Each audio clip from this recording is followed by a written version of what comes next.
back to the Extended Cut Podcast. You got your usual boys, Michael and Ian here, but today we're joined by a very special, very good-looking... We have to have, like, an intro that involves the movie somehow.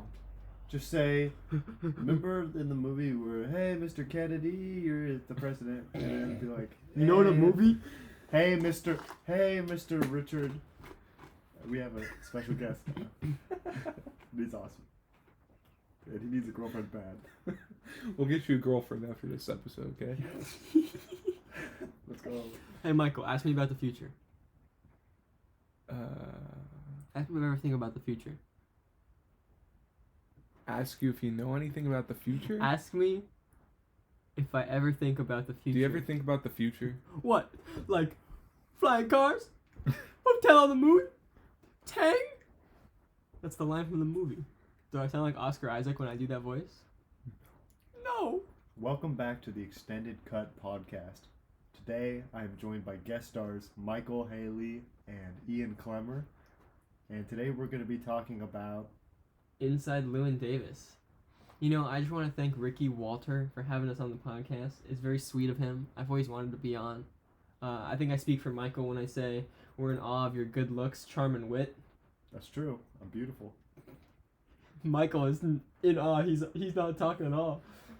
But, you know, that's right. We did watch Inside Llewyn Davis. You did not sound like Oscar Isaac. I'm sorry. That was definitely you were not just processing Oscar. that? I was trying to figure out on what universe does that sound like Oscar Isaac. Don't you But no, I'm really happy to be on Ricky's podcast. I've always wanted to be on Ricky's podcast. You know, oh, wait. Don't you say it. Wait. Ricky's on our podcast. Oh, silly me. Silly me. I thought I was on Ricky's podcast for a second. What a silly goose moment. Okay, so this is the Extended Cut Podcast where we talk about... It's where we talk about a lot of movies. Uh-huh. And today we're going to be talking about the movie where Oscar Isaac loves to sing, I think. Oh, you just splashed water all over yourself. So, in this movie, Oscar Isaac likes to sing. He's a silly boy. He just likes to sing. That's pretty much just the movie. And Yeah, Ricky has not seen the movie. Michael and I have seen the movie several times. It's a good movie. I watched it 3 times in the last 2 days. I watched it twice in the last 2 days. Because I watched it last night, Uh-huh. and then I fell asleep, and then I woke up at 2. So I put it back on, and then I couldn't go back to sleep, so then I put it on again when it turned. Can we, like, get this fool some help? I don't need some help. help. Why do I need help? No, I want to get you the help on Blu-ray. Why do I need... Yeah, you'd like it. Welcome to the Extended Cut Podcast. Today we're joined by Michael and Ian and Ricky, and we're going to talk about the movie which is called Inside Llewyn Davis. Inside Llewyn Davis. Starring Oscar Isaac. But it also has some Carey Mulligan in it. It also has some Justin Timberlake in it. Justin Timberlake. Has a Yeah, wee Justin bit of Adam Timberlake is in Driver. it. So what I appreciate about Justin Timberlake is not only does he sing so beautifully and his looks are so charming, is that apparently he's an actor too. You know what's so great is, you know, he really knows what he wants. And he wants it a certain way, and he wants it that way. Is that He Backstreet wants Boys? it- Is that the song? I Want It He That Way? wants- I can't remember if that was the right band. I just I took a reach. want Wait, it he's in that Instinct. What am I way. saying? Shut up. Turn it off. Turn off the podcast. This Turn is it off. we're Wait, humiliating. which one is Donnie Wahlberg in? Donnie Darko is the movie that involves the bunny. We should do Donnie Darko with Ricky one day. I Because have then seen he'll the movie. actually be able to say stuff Okay, about but I it. haven't seen the movie in like 4 years. All I remember is like there's this scary like bunny and he's like really scary. He goes, wake up, Donnie. I have 3 copies of it if you want to borrow You them. freak. I don't have like a DVD player or anything, but I appreciate the effort. Do you have an imagination? No. Let's talk about the movie. Let's talk about the movie. So today we're talking about Inside Llewyn Davis. Inside Llewyn Davis, which is directed by Joel and Ethan Coen, who They're really weird looking. Can I talk about that for a second? I wanted to say something about that too. Like they don't look human. Like they just the way they talk. they look like to, aliens, It's dude. really bizarre, but they're from Minnesota, so I think that's what it is. And the funny thing is they I just need to, I just need to looking up Google a picture. I need to see what the Coen Brothers look like. They look like, I don't know, they kind of look like Amish and Jewish, and they also look like they're from Minnesota, and one of them has a really weird mustache, and This is why we brought you on the podcast, for this insightful commentary. yeah, I But- don't know, they're from funky looking guys, I mean. They're from Funky Town. You But know what I'm Oscar saying? Isaac though, Ooh, that's a good looking boy. he's got a nice. Okay, so He's got a nice. real beard. quick before we do plot synopsis, I just want to talk about how this movie could basically be Drive. It's got Oscar Isaac, it's got Carey Mulligan, you know, it's got the struggle between, you know, Carey Mulligan's married, but Oscar Isaac, you know. I said it in the first episode of the podcast, and I'm going to say it again. All Carey Mulligan does is cheat.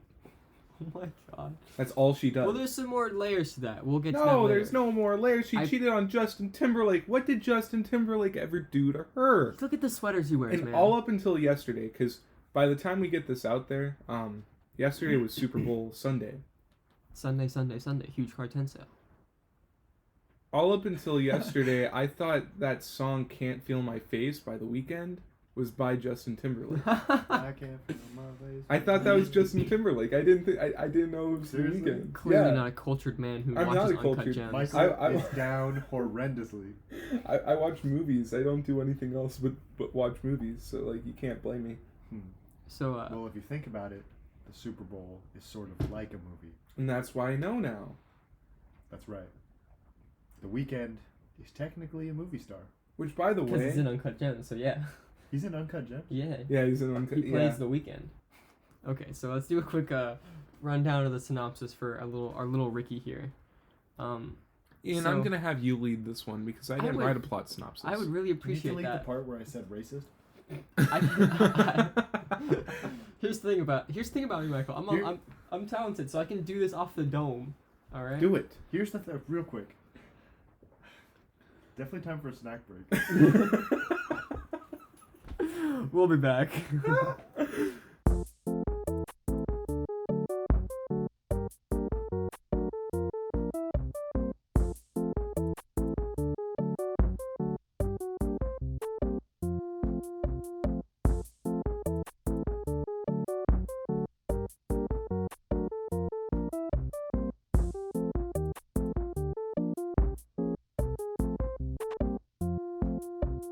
All right. Snack time's over. Snacky time's over. over. Time's over. Time for So I snack can- time. So I the can- synopsis of the I movie. can finally. You haven't seen the movie. I'll do the synopsis. No, I was like gonna ask for the Oh, synopsis. okay. Ask me politely. Let him Um, finish.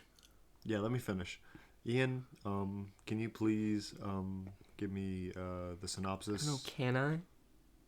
So snack time is over, and I've been begging Ian Clemmer to give me a synopsis of the movie for like 14 minutes. You know what? I'm gonna be generous. I'm gonna give you that. So basically, what this movie's about Very generous, man. is it's about Llewyn Davis. He's a folk singer. Right before kind of Bob Dylan kind of pops off. So you know, folk singing's kind of in its infancy. It's not too popular, but you know, there's like a small crowd for it. And he's a struggling folk singer. You know, he's trying to write music that's very pure, very like about his life. Well, he's not writing music. That's No, yeah, one he's of the not. things that I learned from the supplements. Is Yeah, it's not original music. yeah, However, nobody made original music. That's what made Bob Dylan so big Mhm. because he made original songs. but he had a partner, and Named his Mike. partner killed himself. So he's a struggling folk singer, as I said. He lost his partner. He's kind of struggling with everything in his life, kind of falling apart. And in the midst of all this, he has these friends, Jim and Jean, and he not accidentally, probably does it on purpose, who knows, but he gets the girl pregnant. And it's this whole thing because Well, now I doubt he got Jean pregnant on purpose. because she doesn't know if it's her husband's kid or if it's Llewyn's kid, so she has to get an abortion. So she gets the girl pregnant. So Jean wants an abortion because she doesn't want to have the kid if it's Llewyn's kid, but she's in this dilemma if it is her husband's kid. You know, it's this whole thing. So Llewyn basically is broke. He's just moving from job to job, barely struggling along. He doesn't have a place to live. He doesn't have a winter's coat. He doesn't even have a freaking winter's coat. Okay, it's hard But he life. won't take one if it's offered to him. Well, it's because it's a bluff, okay? He's just trying to make it in this music industry. He's putting his life on the line. He's putting his soul out there, and no one seems to care. And it's brutal, and it's hilarious, and it's brutality. And it's a great, great movie. That is such a beautiful explanation. I've been on the verge of tears for the past 2.5 minutes. Okay, so do you want to start with some fun facts, Mikey Mike, or do you want to just go straight into the movie? Because I have a lot of notes this time. I'm gonna start with some fun facts because I actually got quite a bit of fun Okay, facts. well, from- I have mine open, so I'll They just seem very hey, throw one hey, out there. hey, ask me if I care if yours are open. So, this isn't really a fun fact, but this movie shot in 2012. And in a lot of the behind the scenes, you can see Carey Mulligan in the background, and it pleased my heart, my beautiful hazel eyes, to see that she had the haircut from Drive, because Drive had probably like just wrapped shooting like a couple months before, because Drive came out in 2011, and you just see her in her little haircut, and oh boy. I wanna mention one thing, and I think was it 2015? Was it 2015 where they had that concert, big old folk concert in I didn't New York? watch that one. I don't know. In 2015, they had this big old folk concert in New York for a bunch of like folk singers and stuff, kind of in a way to promote the movie. And it's like, you know, it was kind of cool because Oscar Isaac himself performed in it. Yeah. All the music's live in the movie too. That's what's really cool about it. Fun Is Oscar facts. Isaac's kind of singing. Carey Mulligan is British. Yeah, I actually wrote that down. See, look, Carrie is British? 4 question marks. 4 question I didn't marks. know that. And You then didn't she know started that? talking, and she was like, "Oh, I'd You like to go obviously- to the pond." I was like, "What?" You obviously Very didn't loud. take notes on Drive then. Dude, I've seen I Drive bet so many times. Ian It's- Clemmer probably doesn't even like the movie Drive. I thought it was interesting that the Coens said they don't do this with every movie, but a lot of their movies, they get like a general idea, and they don't really plan it out. They just kind of write from scene to scene and just kind of see where the story takes them. I thought that was an interesting way to write. That's kind of how I do it, That's too. what I thought, yeah. I thought Yeah. of my little boy Mikey Mike over here. Yeah. How you doing, Ricky? I never plan out You hanging in stuff. there? Not doing so good. I never plan out stuff. I've been planning out that Western. Yeah. Wait, why aren't you doing so good? Hungry. Hungry. After this, I'll get you some Wendy's. But Okay. I wanted to bring up one more thing about the concert thingy. Jack White's in it, and I don't know if you guys know what Jack White looks like. Is he the opposite of Jack Black? Very skinny and very African American tone. With no facial hair. That's a good guess. That's a good guess. But no. I don't know if you guys know what Jack White looks like, but you ever just think of like a Reddit neckbeard wearing a fedora? That's Jack White, and he was in one of the Ooh, coolest, yeah, he does look like bands that. ever, dude. Oh, He looks the like White Stripes off-brand is Michael one of the Jackson. coolest. Dude, neckbeard Michael Jackson. he Michael does look Jackson. like off-brand Michael Look at Jackson. him. Michael Jackson if he was a Redditor. So another fun fact that I kind of wanted to touch on briefly is that the Coens, they definitely have their own like style of cinematography. I'm really fond of it. It's like the single shots, but they always shoot like very wide, they were saying. And I had noticed that too, but they specifically said they shoot a lot on 27 millimeters, which I like a lot. I Yeah, like 80% of that this look. movie was in a 27mm lens. That's a direct quote from them. And Joel and Ethan, another thing about them, they're the 1% of people who like a touch of evil. The Touch of Evil. I like Touch of Evil. You like Touch of I Evil? like Touch you of Evil. freaking weirdo. I love Charlton. What's the movie where they're It's like a movie where they talk about movies. Or they reference Touch of Evil and they're like, "You want to go see Charlton Heston play a Mexican?" I don't know why that cracks me up. But I was What gonna is that touch on movie? real quick is the camera I have is has a small sensor, so there's a 1.6 crop factor, which basically means whatever lens you put on it, you have to multiply that number by 1.6. So when you put on a 50mm, it's not a true 50mm. But what that means is usually it's really annoying. Stop laughing at me. I'm a camera nerd. Let me live in this joy. Okay. When I put on a 50mm, it's like what? Like 80 to, yeah, I think it's like 83. That's like 50 milliliters. Pretty much. It's like 83 millimeters. And, but where I'm getting at is Milliliters. my favorite lens, that 16mm I have, Michael. Uh-huh. That's the Cine lens. Not even listening. With a 1.6 crop factor, it's like 26 millimeters. So technically, I'm the Coen Brothers. What? I'm telling you, All you right. look like a Coen brother. That Somebody is out not there- a Stop compliment. making Somebody- fun of me. Somebody Like 5 out there years will listen to this episode and be like, "That's dope." I think it's cool. No Yeah. one seems to care. No. Dude, I'm sure if I knew what you were talking about, I'd think it's dope too. I think your camera has a crop factor too. Really? Dang it. Because it's not basically if a camera's full frame, which means it has a big old sensor, there's no crop factor. Or like if you shoot on film or something. But with like the smaller DSLRs, they have to make the sensors smaller, and so there's like a crop factor to it. That's the simplistic form of it. Oh. But those wide shots that they do, they look really good in this movie, like especially in the parts of the movie. There's parts in the movie where he goes to like Carey Mulligan's apartment or Adam Driver's apartment, and there's this really narrow hallway he has I to love go that, down. yeah. And there's like a comedic part where he's carrying a box to Adam Driver's apartment, and Adam Driver's trying to leave his apartment at the same time, so they're like trying to like. I would say that's kind through. of like symbolic for American society. No, it's definitely like you're saying that as a joke, but that's kind of like one of like the kind of the themes of the movie is that he's going down these narrow hallways, and when he goes to their apartment, I think it's on the right, and I think Al Cody's is on the left. Yeah. So it's like he's kind of keeps putting himself in these situations where he's just going down these narrow hallways, and he knows where they're going, but he keeps thinking they're going to take him to a place he wants to go to, and at the end of the day, he just ends up sleeping on a couch. Yeah. Yeah. It's depressing, but it's like it's also a hilarious movie. Like both like in its comedy, like there's definitely comedy aspects to it, but it's funny because it's like the struggle is like so real and like hard and painful, but it's kind of funny. It's like this twisted kind of human existence thing going on. My friend Ian Clemmer really struggles a lot sometimes. He likes to sleep on the couch for fun. What a weirdo. Yeah, I slept on the couch after watching this movie.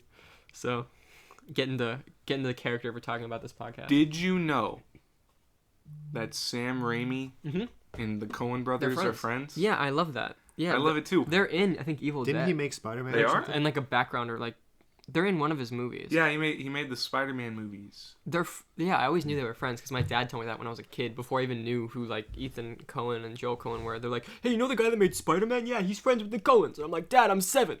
Dad, I'm dinosaur chicken nuggets. What? I'm still pooping and peeing my pants here. What do you mean? Dad, 7? please feed me. It's been a 7? week. You can let me out of the cage now. Nah, my dad's a lovely man.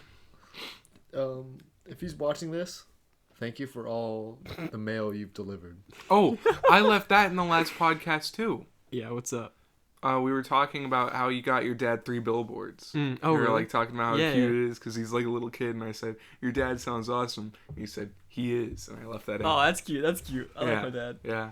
Oh, one thing I want to touch upon. It's not really awesome. a fun fact. It's just something really interesting that I found that I've always kind of thought, and I didn't have anyone like famous to say it to reassure my beliefs. But the Coens were saying that a city is like really a setting is like almost like the most important part of a movie.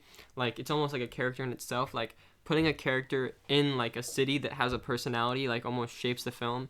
I think their example was like if you put a character in like San Francisco, that's going to be a very different movie than if you just put a character in a city and like you don't describe the city. That's so I why think they put when we make Spider-Man. movies, we got to make San Diego movies. I think that's pretty important. New York. But what I want to talk about is you know me, I'm really into like Batman and the comics and whatever. I was more into it as a kid as I am now. But I always kind of thought like The Dark Knight, best Bat movie. And I think on a writing standpoint, that movie's stronger. And I don't want to go too much on a tangent here because I could talk about this for hours. And one day I would love to talk about the 1989 Batman movie on the podcast. But I think that movie is a masterpiece. And I think that is the biggest strong point of that movie is the setting. Because Gotham has such like a unique and gritty tone that it really shapes the character Batman in a certain way. And Michael and Ricky are doing the Macarena and they don't care at all what I'm saying. And I don't care what I'm saying either. So we'll get to it eventually. I'm listening. But I think I just people like to do the need Macarena. to reevaluate their opinion on the Batman movie because it's really unique in its setting, and it's matte paintings and its set design and it's beautiful and okay. Inside Llewyn Davis. Before we get into like things that we like about the movie, I want to touch on. I watched the documentary about what was so crazy about the '60s back then, like why folk was kind of like popping up in New York in 1961. It's kind of crazy because folk music survived basically just on loopholes because they used to meet up and I think it was Washington Park or something. I don't know. I don't remember the name of the place, but they used to meet up in Washington Park every Sunday and play folk music for a couple of hours, and then one day the police were like, we ain't gonna have none of that. It's crazy because bars had to close at a certain time. And bars had to get licenses to have people playing at bars and stuff. So how folk music survived is people opened up coffee shops. And at coffee shops, unless you had a higher than 3-person band and somebody was playing strings or like a horn or something like that, then you needed like a permit or a license to have those people play at your establishment. So all of the tourists would get kicked out of the bars at night. And then, like, they'd be pressured into going into the coffee shops and listening to folk music. Okay. So, like, it's weird because one place that opened up was Cafe Bazaar. Okay. That opened up, like, in 1962 or whatever. And it's kind of funny because it was like this folk music place where people would go and listen to folk music. But the thing about it was the doorman dressed as Frankenstein. Oh, really? They had cobwebs on the walls and masks and stuff, and all the women dressed as Morticia. So it was like, oh, come here and listen to some freaks play folk music. And I don't know about you guys, but when I think folk music, I don't think freaks. I don't think freaks. But one thing I want to mention to Ricky here that's kind of important is I guess it's a spoiler, whatever. You'll figure it out. So Ricky's not gonna watch the movie. So the movie starts and he's playing on his sad little song. It's really kind of cool. And then he goes to the bar where the owner of the little club is. He's like, "Oh, your friend's outside."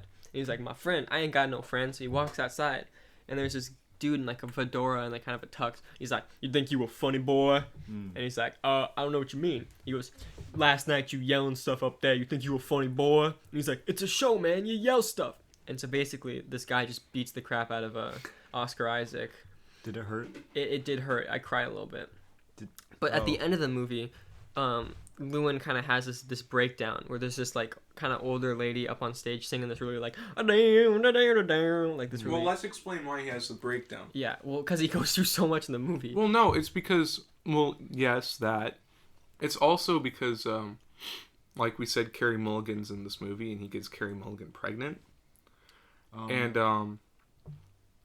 the owner of the Gaslight, or the owner of the bar that he's playing in, keeps going up to him like multiple times throughout the movie, and they're like, the only reason people come here is because they want to have sex with Jane, which is Carey Mulligan's character, and then he says that he had sex with Jane. Yeah. Who hasn't had sex with Jane? The thing about that I never picked up on, like the 4 times I've watched this, is when he's talking to Jane earlier when he first gets back from Chicago. There's this really sweet moment between Jane and Llewyn where you kind of get the sense that they do have feelings for each other, but there's just something in the way that's kind of stopping this relationship from happening, whether it's Jim or like she kind of hates him, but it's kind of this back and forth where she does truly care about him. I think it really shows in this scene, because she goes that what's his name, the guy that owns the bar is called like Poppy or something. She's like, "Oh, Poppy will let you play like tomorrow," and he says, Llewyn goes, "Oh no, he won't, I played last month," and Jane goes, "Oh no, I talked to him, like he'll let you play." And it's revealed later that the whole movie, Poppy's kind of talking about how he wants to have sex with Jane, and it's revealed later that to like play shows, Poppy will often like elicit sex for the permission to like play. So I think he has sex with Jane so Jane can play there. Well, no, but the way it's like kind of presented is that Jane has sex with Poppy so that Llewyn can play. Yeah. Which I never picked up on before. It doesn't say that explicitly, but it's heavily hinted at. So like she definitely does care about this guy. It's just, but that's, to do that for someone is pretty intense. So she definitely like really, really cares about Llewyn. At least I would love to have sex with Poppy if it meant that you guys could continue this podcast. I appreciate that, Ricky. That's really sweet of you. You're welcome. But I mean, at the very least, she really wants this music career to continue, whether or not she actually has feelings for her. And he does say that she loves her. Throughout the whole movie, she's like an absolute beast towards him. Like she hates him, you know, and that's the feeling you get.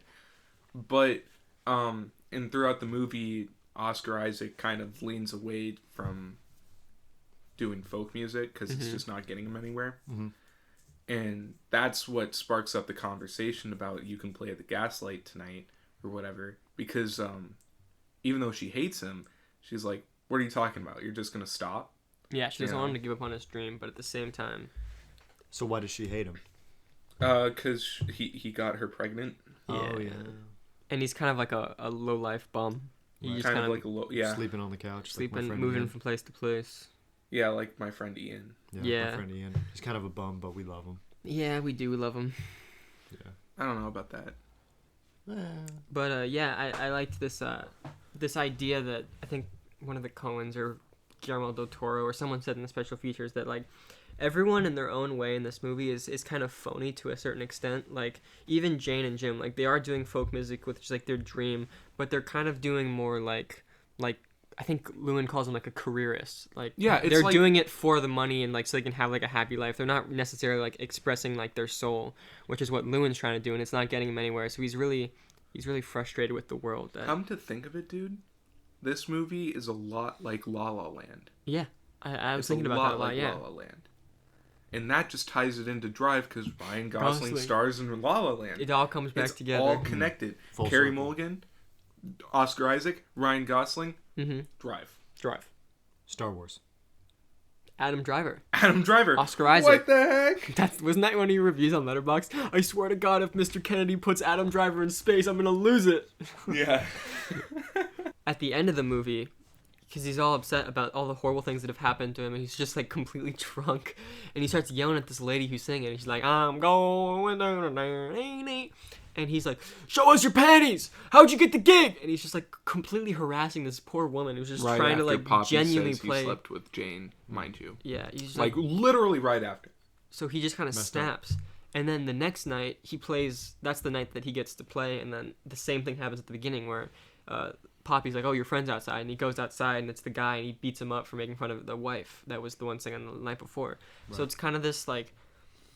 This loop where Llewyn is kind of stuck in this, like, purgatory. Almost like I'm stuck here on this podcast. It's Groundhog Oh. Week. It's like he never learns, but in a way that's kind of good because he is trying to follow his dream and he's not giving up just yet. But it's also like brutal to watch, and he doesn't learn at all because at the end, what does he say? He's like au revoir, like he like doesn't really care, like he's just like all right, same time next week. It's like he's stuck in this perpetual sadness and depression. Now this movie and makes Ian struggle. depressed. It does, but it's also hilarious, and I love that. It doesn't make me depressed. Right. Well, Michael, you're Just broken. I'm not Jeez. broken, bruh. I'm not. Not swear to broken. I'm God. beautiful. I swear to Jah, I'm beautiful. He just keeps making mistake after mistake. Like he gets like the one job he gets is that please Mr. Kennedy, and like he can make royalties off it and like actually be like wealthy, not wealthy, be able to like afford a house. But instead he's like, no, I need the cash. He takes like $200, and he spends it by the end of the movie. And he's just Yeah, I back actually right where he wrote started. down. Now, you tell me if I missed anything, okay? Okay. But I wrote down opportunities Llewyn missed. He missed the royalties thing Mm-hmm. because he needed the cash right away. Which, I mean, in the moment, you kind of see why he needs the cash right away Yeah. because he has to pay for the He does, abortion for yeah. Carey Mulligan. But then it's revealed Oh. he went to a doctor to go and get an abortion for another girl that he made pregnant. Like 2 years ago. Like 2 years prior. Jeez. And the thing is the other girl like moved without really telling him and stuff. Well, she told him she was moving, but thing is she didn't get the abortion. So when he went to go and give the doctor the money for Carey Mulligan's abortion, he was like, "No, this one's free because he didn't have to pay last time." Mm-hmm. So it's like revealed. Yeah. But I'll get to that.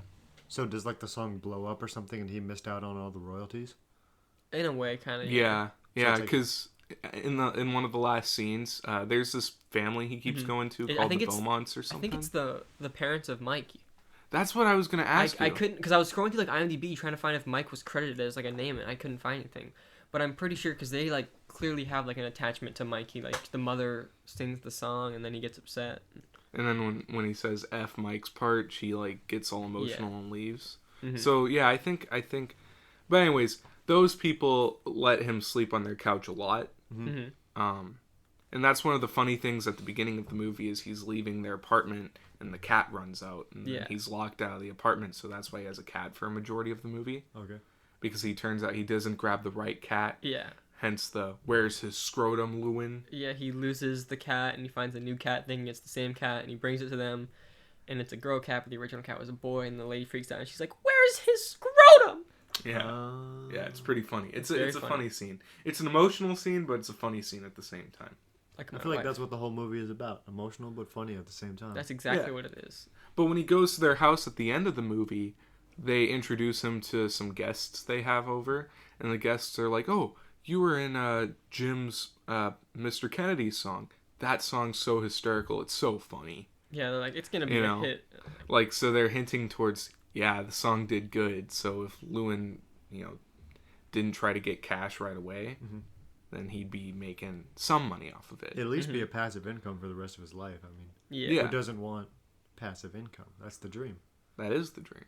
But so he missed out on the royalties. Yes, sir. He missed out on going to a gig with Al Cody in Chicago because he probably could have at least made connections at the gig or something He like did that. end up going to Chicago. Yeah, but he didn't go with Al Cody to the gig. He went to Chicago to go and... Well, Al Cody wasn't going to a gig. He was just lending the car to John Goodman and Johnny. Oh, really? I think so, yeah. Because I never understood that, too, because it's not even Al Cody's car. It's his mom's car. And he just, like, sends it to Chicago with some random dudes. I always thought that was kind of weird. Then but we're cutting that out. Sheesh. I mean, you might be right. I really don't know. He missed being... Well, yeah, he didn't get to go to the gig anyways because Johnny got arrested. Yeah. Which, does John Goodman die? Yeah, absolutely. He had a heart attack. I think he was dead when they were driving him around. I think that's probably why they arrested. But I don't know, because there's a shot of John Goodman when Johnny's getting arrested, and I feel like he's breathing, but I could be wrong. He has a heart attack in the bathroom, and then Johnny, who's just, like, really tough. He's literally like Driver. He's this, like, tough guy who doesn't talk. He just smokes cigarettes. And then he walks in the bathroom, and John Goodman's, like, on the ground, like, mouth foaming, just, like, dying. He's like, he's good. Get him up. He just, like, picks him up and, like, huddles him pushes him to the car. I think he is dead because, I mean, I may have to rewatch the scene, but I think everybody else, you can tell they're breathing because it's cold. Mm-hmm. It's like the thing. When it shows John Goodman, nothing's coming out of his mouth. Yeah. So they're just vibing with some dead guy? Yeah, like Weekend at Bernie's. Mm.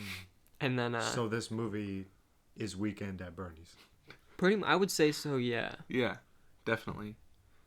But then he misses being being in a trio for Grossman because Grossman was like, "Oh yeah, do you want to be in a trio? I'm trying to set up something." And he said, "Nah." Yeah, I mean, that's kind of his like whole thing though. Is like he doesn't want to settle for that. That'd be something like Jim and Gene do, where it's more like for the cash rather than he wants to truly express himself, but he just can't find an avenue to do that. It's mostly that, but I also think it's part because he does bring up Mikey during that part where he's like, "Yeah, I used to be in a group," and then Grossman's like, "My advice." Get back together with that group, and he's like, "Good idea." That's a good advice, Mr. And Grossman. it's like, oh god, you know. He misses being a father in Akron. Yeah, like he could have. There's a part where he's driving down the highway, and it shows Akron, which is where his kid previous girlfriend lived, and where his kid is. Oh yeah. And he just drives past it, and then he tries to join the army, but his sister threw away his what was it, pilot's license or whatever. I think so. Yeah, I think he was supposed to be like in the Navy or something. And then his sister threw away his pilot's license, and then he blew off most of his money paying his dues to the army so he can join. Mm-hmm. And then he went to go get his pilot's license, like a copy of it. And they're like, that'll be $84, so he didn't have any money. So he missed out on going to the army. Mm-hmm. And now he's broke again, back where he started. And then he's broke again, so it's just how it started, you know? And, like, I don't think the first scene in the movie when he gets hit, I don't think that's, like... Because it's literally word for word the same thing that happens at the end of the movie. So I just think it's showing, like, the reason they put that scene again at the beginning of the movie is to show that it's an endless loop. Yeah. But I don't think it's the exact events that happened before the movie started. But yeah, he missed out on a bunch of stuff. Like, he just kept making the wrong decisions. Yeah, kept going down those narrow hallways, man. Yeah, you can't go down narrow hallways in Greenwich, New York. Yeah. During 1961. But I think it's funny because at the end, when he's going outside to get beat up, it's like Bob Dylan on stage. Yeah. So it's like he literally know was how at the big right... Bob Dylan is, right? He's like, a big boy. He was like at the right place, like at the right time, and he just like still missed out. Probably it's like horrible. Yeah. Nah, it's really messed. It is like tonally depressing. Mm-hmm. It's just Ian's very affected by it. I can watch it and be fine. No, I would say... Why is Ian so affected? See, this movie makes me sad, but like hopeful. But if we're talking about Italian cinema, that's just makes me cry. But from the very beginning of the movie, it like shows Llewyn Davis as like this kind of jerkwad. You know? Yeah, he's not like he's not a likable character. You don't. Oh, okay. You feel bad for him, but you don't feel like, he doesn't deserve this. Right. Because you can totally, throughout the whole movie, you can see, like, this is all on him. This is his fault. And I think that's really awesome because, you know, I mean, if you could get somebody to care about somebody, but at the same time, like, not really care about them, that's pretty talented, you know? Yeah, I think Oscar Isaac's like really perfect for the role. Like I've seen him in like a bunch of movies, but I had never seen him just like being himself like off camera. And in the interviews at the end, he's like so shy and like cute. It's so funny to watch him. Yeah. I'm sure he's different now because he has like way more fame because of like Star Wars and whatnot. But God, I thought I'm it so was sad he's in Star Wars. Those movies are horrible. So bad. They're bad. They're very bad. Very bad. Embarrassing.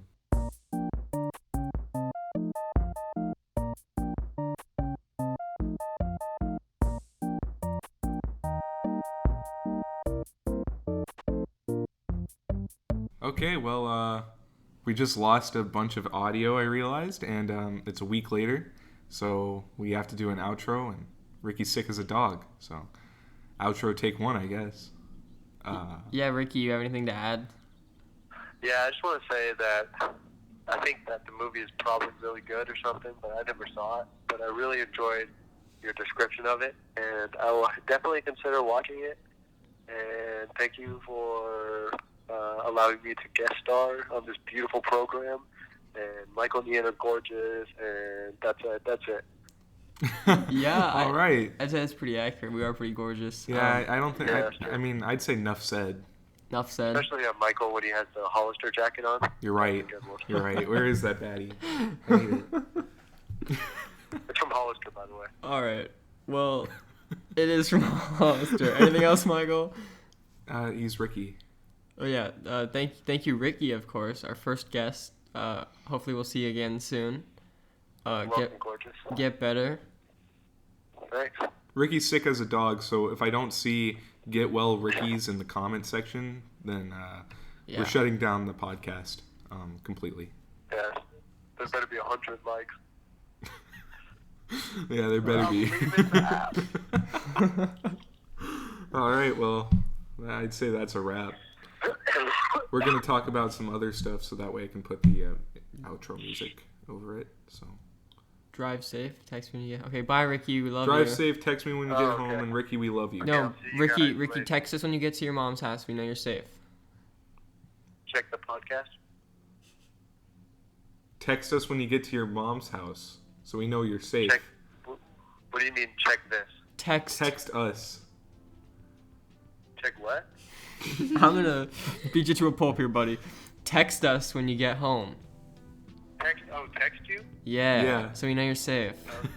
Yeah, so I don't die on the drive. Oh, dude, the drive is literally so easy. Literally just go straight down Genesee.